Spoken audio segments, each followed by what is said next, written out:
ఇప్పుడే అందిన వార్త పవన్ కళ్యాణ్ అరెస్ట్, తీవ్ర టెన్షన్ లో చంద్రబాబు. ఆంధ్రప్రదేశ్ లో పోలింగ్ తేదీకి కౌంట్ డౌన్ అయితే మొదలైంది. నెల రోజుల్లోపే పోలింగ్ తేదీ ఉండడంతో పాటు అంతకు 2 రోజుల ముందే ప్రచార పర్వాలకు తెరపడుతున్న నేపథ్యంలో అన్ని రాజకీయ పార్టీలు దూకుడైతే పెంచాయి. ఈ క్రమంలో ఏపీ రాజకీయాల్లో అనూహ్య పరిమాణాలు తెరపైకి వస్తున్నాయి. ఇందులో భాగంగా తాజాగా జనసేన అధినేత పవన్ కళ్యాణ్ పై నాన్ బెయిలబుల్ కేసు నమోదవడంతో ఆసక్తికరంగా మారింది. అవును, ఏపీలో ఎన్నికల పోలింగ్ తేదీకి కౌంట్ డౌన్ స్టార్ట్ అయిన నేపథ్యంలో అనూహ్య పరిమాణాలు అయితే చోటు చేసుకుంటున్నాయి. ఇందులో భాగంగా వాలంటీర్ వెబ్సైట్ పై నేత పవన్ కళ్యాణ్ పై చేసిన తీవ్ర వ్యాఖ్యల వ్యవహారం మరోసారి తెరపైకి వచ్చింది. ఈ సమయంలో జాతీయ ఎస్సీ కమిషన్ రంగంలోకి దిగడంతో ఈ వ్యవహారం అత్యంత సీరియస్ గా మారిందని అంటున్నారు. గతంలో పవన్ కళ్యాణ్ పై ఆంధ్రప్రదేశ్ ప్రభుత్వం పరువు నష్టం కేసు వేసిన సంగతి, ట్రాఫికింగ్ కి సహకరిస్తుందంటూ ఆయన చేసిన వ్యాఖ్యలు తీవ్ర దుమారం రేపిన సంగతి తెలిసిందే.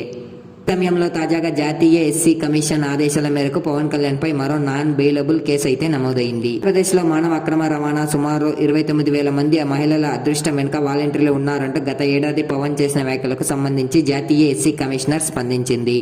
ఒక మాదిగ సంఘం మహిళా వాలంటీర్ పవన్ పై ఫిర్యాదు చేయడంతో ఈ కేసును ఎస్సీ కమిషన్ కు పంపారు. దీంతో ఈ వ్యవహారంపై స్పందించిన నేషనల్ ఎస్సీ కమిషన్ పవన్ పై నాన్ బెయిలబుల్ కేసు బుక్ చేయాలని ఏలూరు పోలీసులు ఆదేశించారు. ఈ మేరకు పవన్ కళ్యాణ్ పై 53, 504, 505 ఐపీసీ కింద నాన్ బెయిలబుల్ కేసు నమోదు చేసి దర్యాప్తుకు ఆదేశించారు. దీంతో ఎన్నికల సమయంలో ఈ విషయం తీవ్ర చర్చనీయాంశంగా అయ్యింది. ఇదే సమయంలో ఈ కేసుకు సంబంధించి పవన్ ను అదుపులోకి తీసుకునేందుకు అవకాశం ఉందంటూ నెట్టింట ఊహాగానాలు తెరపైకి వస్తున్నాయి. మనకు లేటెస్ట్ గా వచ్చిన అప్డేట్ ఫ్రెండ్స్. ఇలాంటి లేటెస్ట్ అప్డేట్స్ కోసం మన ఛానల్ ఇప్పుడే సబ్స్క్రైబ్ చేసుకోవడం మర్చిపోకండి. Thanks for watching. జై న్యూస్ తెలుగు.